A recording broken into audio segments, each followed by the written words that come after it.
Welcome friends to a new video summary of new releases here on Big Data News in today's video.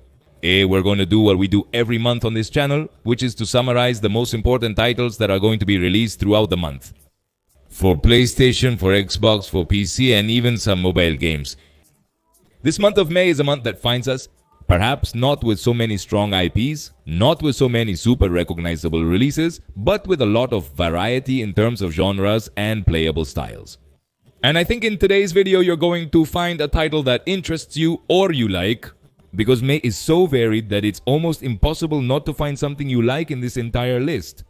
In addition to reviewing the video games that are going to be released this May on all platforms, we are also going to review the video games that are not going to be released this May on all platforms.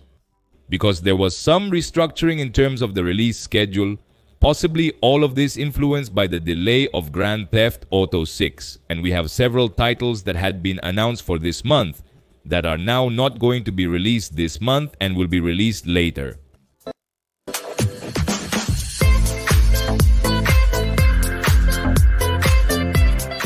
Well, how about we start directly with the games that are not going to be released this month? And we start with Metal and Den, which was going to be released right now in May, but it's delayed. We don't know the specific reasons for the delay, but they probably said the usual thing, that they need more time to polish the game. And who knows how much more? Anyway, if you are waiting for this game and wanted to try it this month, I can tell you that there is a demo available right now on PlayStation 5 and on Steam. So at least you can try it. The second delay we have this month is Dune Awakening, which was supposed to come out in mid-May, but it went straight to June 10th. And the third major delay we have in May is Lost Soul Aside, a title that was also supposed to come out right now in the middle of the month, but it was moved to August 29th.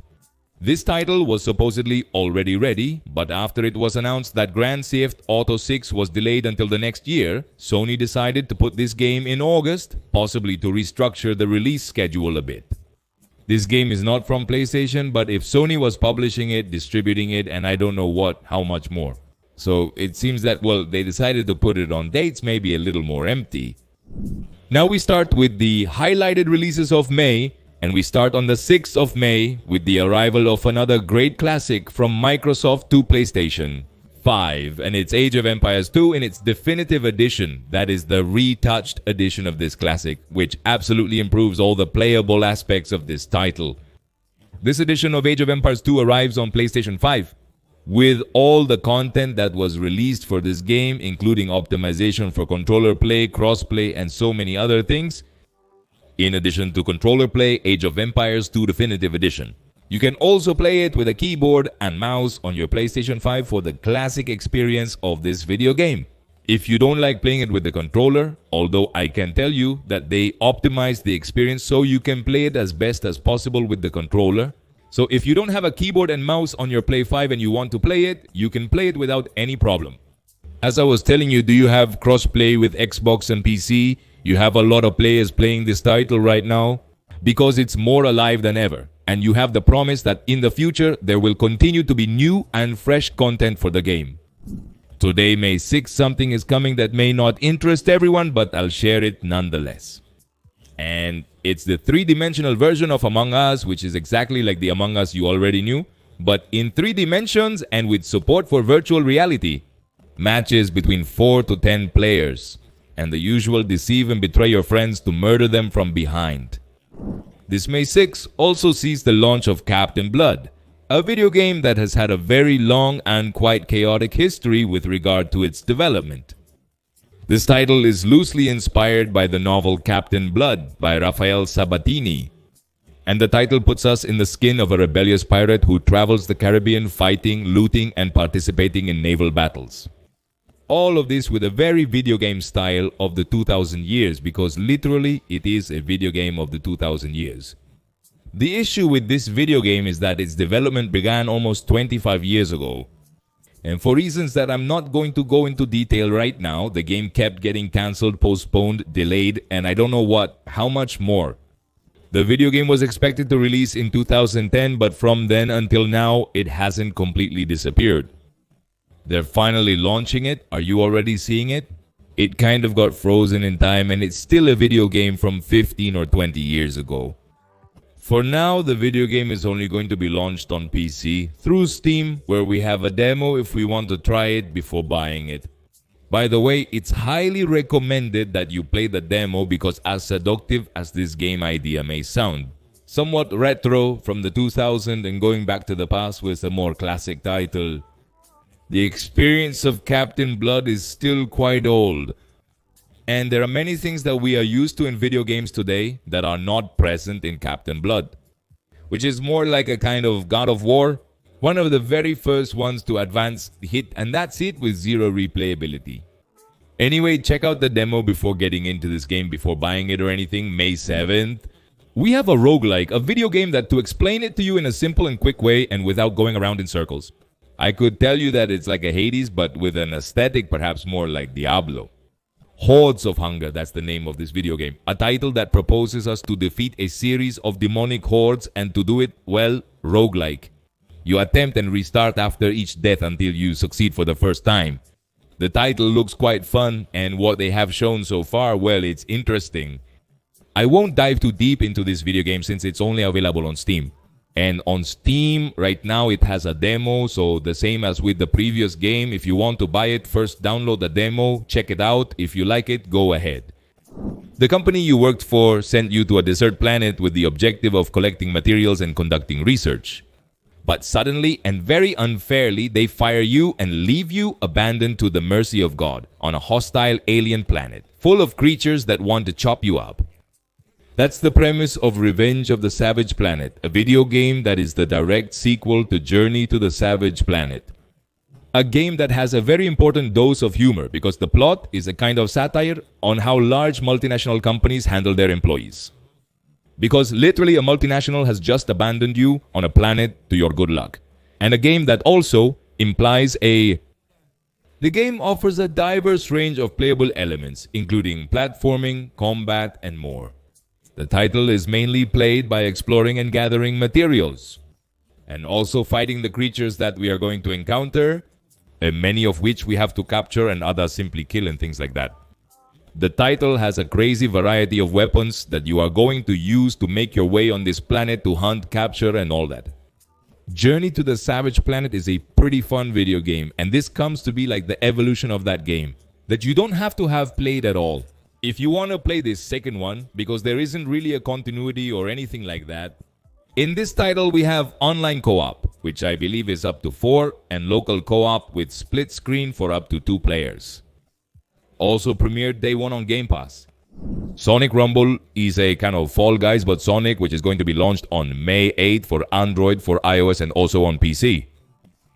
This video game is a compilation of mini racing and competition games very much like Fall Guys, in which you can play alone or in a team of up to 4 players. It's free and has crossplay between phones and PC. And if you were looking for something super casual to play with friends, why not? Well, here you have a suggestion. It's a shame they're not also launching it on consoles because it could easily come out on PlayStation and Xbox. But there it is, a mobile and PC game, obviously a free-to-play game. And we have another video game, stop motion, but this time one that was indeed handmade and not just pretending to be stop motion, because what you're seeing on screen was completely hand modeled. This is The Midnight Walk, a title that presents itself as a kind of macabre tale. That will take you through 5 chapters of a story where you will have to take care of a kind of creature, which is like a kind of jug or vessel with fire. Who is going to be helping us illuminate our path on our night walk to I don't know where, because I don't know many details about this game's history. The title is played stealthily, it's played with action, it's played by shooting some weapons, why not? And exploring a universe that is presented in a fairly linear way, which tells us the whole story as we get to know different characters and all that. It's more of a narrative adventure, kind of horror, a bit like Tim Burton. History has taught me to be very cautious with this type of video games. They present themselves with a super wow artistic section, but then perhaps in terms of gameplay, they don't stand out too much. Several games of this style that I've tried over the years come to mind, and they always fail, more or less. In the same aspect, they look spectacular, but in terms of gameplay, they don't offer much. I don't want to prejudge this video game, but I take the opportunity to comment on this because it happens with many games of the artistic or stop motion style and such. That afterwards, well, they kind of fall short in terms of gameplay. Personally, I wouldn't rush to spend money on this game before it's released, and we can effectively see, well, how the gameplay is. Finally, the present will be released, thank goodness. After about 5 delays, we have a date for this video game for the 13th of May. Let's see, I was able to play this video game in a very early version, and I was also able to try the demo of this title. And I really recommend it to you. What you're seeing on screen is exactly what is played in the present. Let's see, me. I was able to try this title in a very early version of the game, and I was also able to test various stages of the demo. And I can attest that the game is really good and very fun, at least in the early stages of the title, since the pressing brings quite fresh and quite fun ideas, which we may have already seen in other video games, but combined all in one role. Being a police officer for the first time, it's very interesting. And I say being a police officer for the first time because we are very used to it, to always being the criminal, the delinquent, the one escaping the law, the fugitive. But we don't always play on the other side, that is, in the role of the police, the one who has to catch the criminals. And the precinct proposes that you put yourself in the shoes of a new recruit of a precinct in a very chaotic and very criminal city in the 80s in the United States. In this context, you will have to investigate a series of crimes while carrying out your daily activities as a police officer. There are chases, you have to issue fines, you have to find clues, you have to do what a police officer does day to day. But in a video game, you're probably wondering if your police officer can become corrupt, because that's also something a lot of police do on a daily basis. And no, you can't. Or at least in the test that I got to play, I couldn't be corrupt. In fact, when I wanted to get a little heavy-handed with some criminal, like to teach him a lesson, I was penalized for hitting too much. It would be nice if they let you hit a little more and mistreat some inmate every now and then, but at least as far as I played, it wasn't possible. Anyway, even if the video game interests you and is catching your attention, I would recommend not buying it. Before trying the demo, because the game is published on PS5, Xbox Series and PC, but on PC it has a demo. I would recommend that you try it, and if you don't have a PC to try the demo, at least look for the demo on YouTube and watch it. That way you can understand the game before purchasing it. And on May 15th, we have new Doom bitches. That's right, the Doom Slayer is back, chesty, super buff, super violent, and with the highly anticipated medieval Doom. I'm not going to delve too much into commenting on this video game because we've already seen it discussed in many places. I'll only share the most interesting and noteworthy parts with you. Medieval world, new weapons, ride a dragon, ride a mecha, we do parries, we have a shield, and it's a Doom. We have to move forward, we have to kill everything that crosses our path and develop a story. And this game is, in essence, the prequel to the 2016 Doom. So it would be like a kind of origin story for the Doom Slayer or the Doom guy. Or whatever you want to call what we have now. Yes, I know we have a flying dragon, and it's great. We have a shield, and it's great. We have mechs. We have a lot of new things in terms of Doom gameplay that we've never had before. But one of the most interesting things we have in Doom the Dark Ages is the story. Because for the first time from ID Software, they commented that we are going to have a much deeper development of the game's narrative. You know, the story of the Dooms is quite simple, or can it be explained in just 2 or 3 minutes? Because there isn't too much narrative depth in these types of games. Well, for the first time, beyond the dragon, the mecha, all of that, which is great, we're going to have a slightly deeper story that will be told through certain files, which we're going to find some cinematics and things like that. Day 1 on Game Pass looks spectacular, and I think it's the heaviest launch this month, along with Elden Ring. Capcom Fighting Collection Vol. 2 arrives on May 15th and brings us a compilation of 8 Capcom fighting video games and other things. We have Capcom versus SNK Capcom versus SNK 2, Capcom Fighting Evolution, and all the ones you're seeing right now on screen listed. This collection introduces all these games with competitive online play, new graphic modes, visual styles, and some more extra content. And all that is these video games that you saw on the list updated and improved so you can play them online. On May 15th, Yasha Legends of the Demon Blade also launches an action role-playing game with roguelike mechanics developed by a tiny Taiwanese studio. This game is set in the Edo period of Japan and combines elements of fantasy and Japanese mythology with a roguelike. We will choose one of 3 warriors and play a campaign that tells us the game's story in a fairly linear way. The narrative of the title revolves around the resurgence of the nine-tailed fox, the same fox from Naruto for example, but in a different context. This little one is not a big deal, but I quite like the gameplay. I found it curious, so I mention it to you. It's a Switch game, it's a PC game, and a PlayStation 5 game, and it also has a demo on Steam, and it's at a reduced price.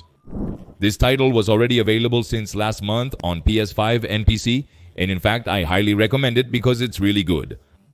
And now it finally arrives on Nintendo Switch. This is Mandragora Whispers of the Witch Tree.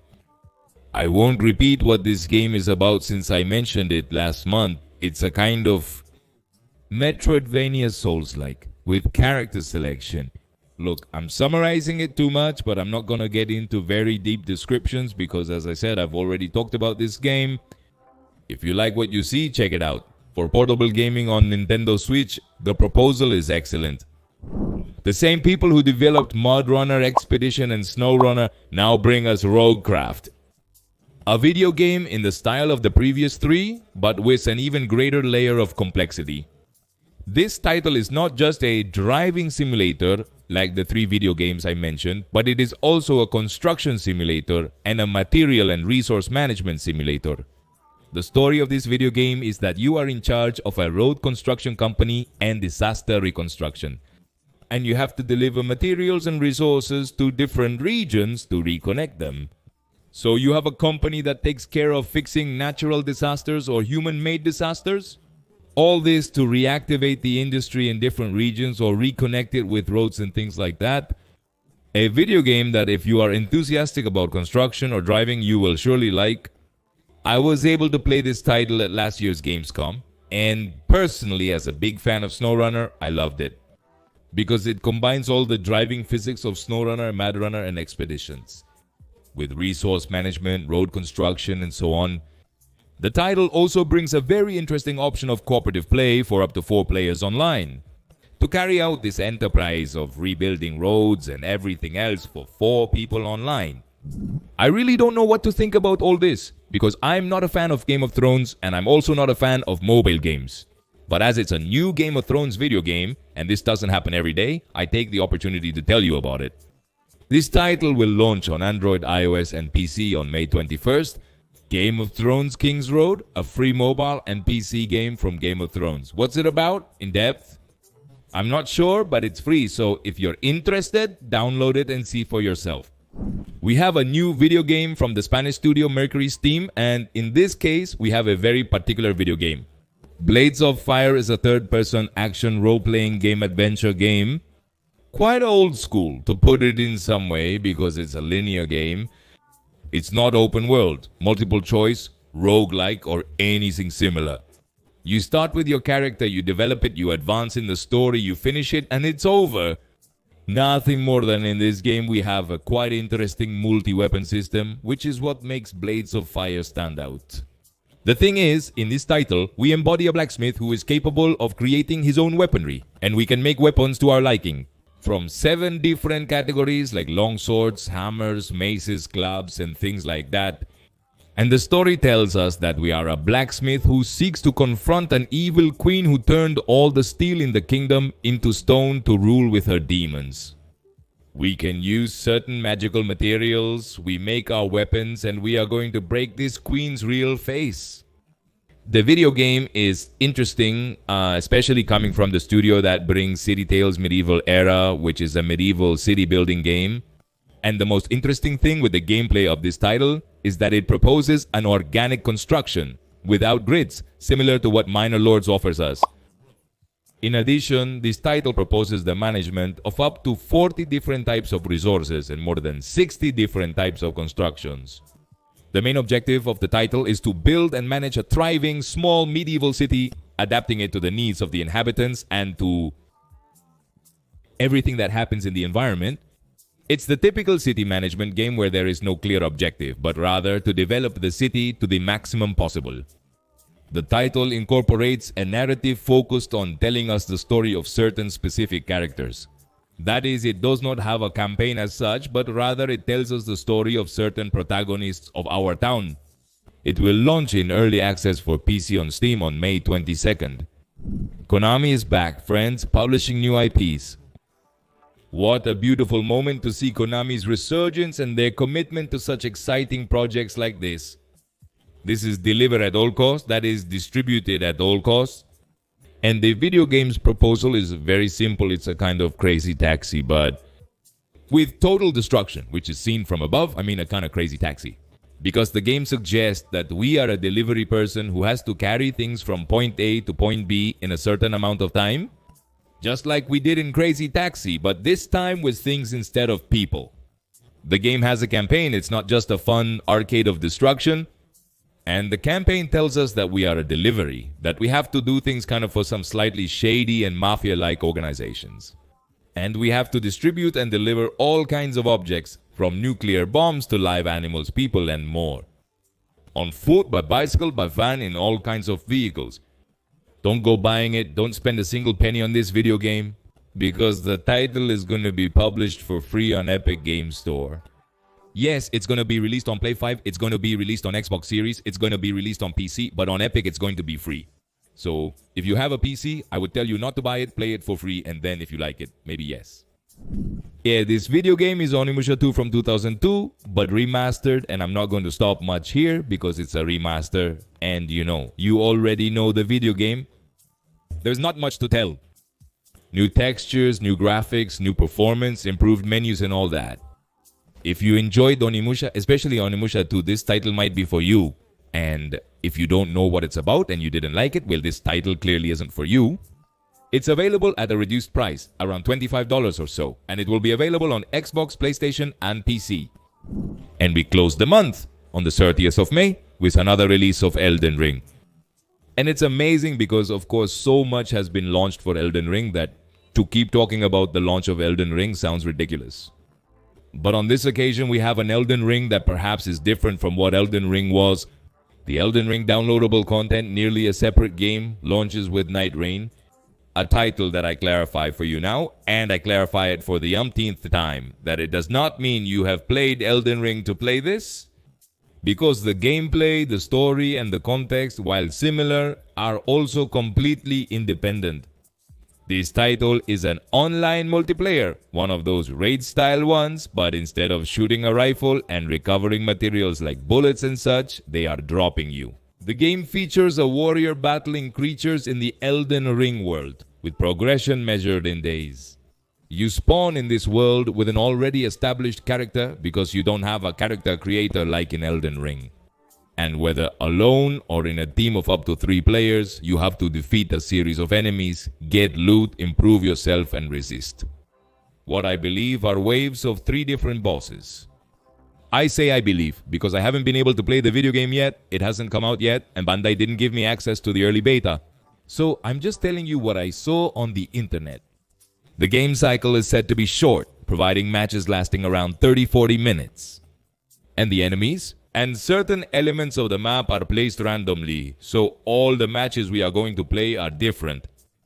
It is essentially an extraction shooter, to put it in some way. But from Elden Ring, with much faster games, much faster gameplay, and preset character classes. It's also going to be released at a reduced price of $40. So it's not like a full price launch. If you're interested, you can join in. If not, that's fine. How profound. Friends, that's the end of the summary of the most notable releases for the month of May. I would like you to put in the comments which game you are definitely going to play this month of May and why. Since I ask everything at once. I think my favorites and my essentials for the month of May are the one from Konami, which I think is great, and Doom, which obviously you have to play Doom. And I'm going to get on Elden Ring Nightwing because I'm very interested to see what these people did with Elden Ring. Put me in the comments, what do you think about the games of the month and what are you going to play? And of course, if you want to continue discovering video games, here you have 2 more videos and you are also invited to subscribe to the channel. Thanks for watching. See you next time. Bye.